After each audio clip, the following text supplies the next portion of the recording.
Hey everybody, it is Nathan Selove with another episode of Autism Actually Speaking. So last week I made a video about anti-vaxxers, which not everybody liked. There were a few comment threads that felt like World War V had just broken out. Get it? World War V because V for vaccines. Okay, I'll leave. And all of this made me think about the concept of civility when it comes to social movements, particularly in the neurodiversity movement. So that's what I want to talk a little bit about today. I was always taught while growing up that in arguments you should be civil in order to present the best version of yourself to potential allies. However, a few years ago, I wrote a paper in which I did some research that suggested that maintaining civility in arguments can also sometimes be a barrier to structural change. Instead, it just maintains sympathy. So in this video, I want to break apart the advantages and the disadvantages to being civil versus not being civil. First off, as I kind of alluded to earlier, civility can sometimes help to maintain allyship. So within the neurodiversity movement, if you are being patient in explaining things to an ally,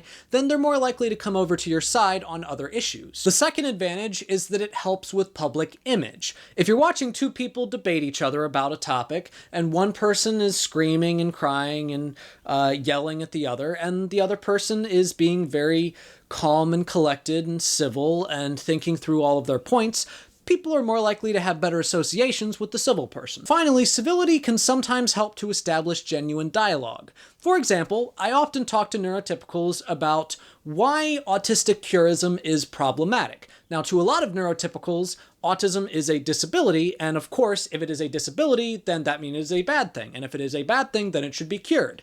However, what I try to do is sort of establish some kind of open dialogue with them so I can explain my points of view with autism and why I don't necessarily view it as a bad thing, and why it's problematic to view a section of myself and a section of the population as being some kind of condition that needs to be gotten rid of. And on that argument, I have been able to bring a lot of neurotypicals over to my side. Now let's talk a little bit about the disadvantages to civility. First off, demanding civility of autistics trying to push for neurodiversity is putting the burden on the people that are marginalized. At that point, you're basically telling autistics, look, I understand that you don't have equality right now, but you're not going to get it until you ask those of us in power for it nicely. And that is definitely problematic. Another disadvantage is that we live in a culture that lives soundbite to soundbite, meaning that when people make strong or even provocative statements, those tend to be the statements that actually get attention from people. And that brings me to the third disadvantage,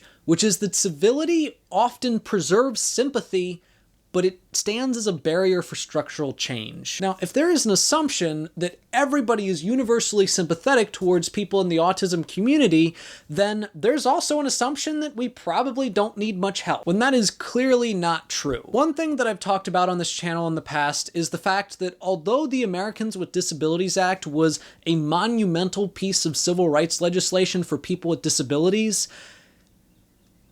very little structural change has happened since its passage. One of the major limitations of the Americans with Disabilities Act that I've talked about before is the fact that its primary mechanism of enforcement is done through complaints to the Justice Department, rather than through direct oversight. Meaning that if I face an access barrier because of my service dog, so if a business refuses to give me service, then I have to submit a complaint to the Justice Department. And the time that I had to do that, it took a full year before that conflict got resolved. So what I would argue is that we should be treating disability accommodation in public accommodations similarly to the way we treat health inspection, through direct oversight. And to be clear, that doesn't mean that there would be new laws or new responsibilities put on businesses.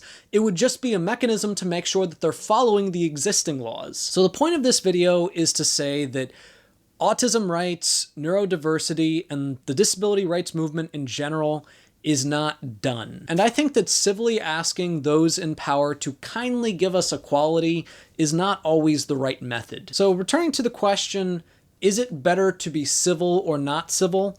Honestly, I'm not sure there's an objective answer to that. I think that that could be situational.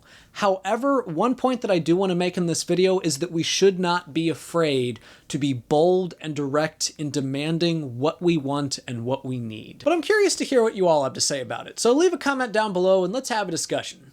Anyways, that's today's episode. Thank you all for watching. If you liked this video, please give it a like, a share, and if you haven't already, subscribe to the channel.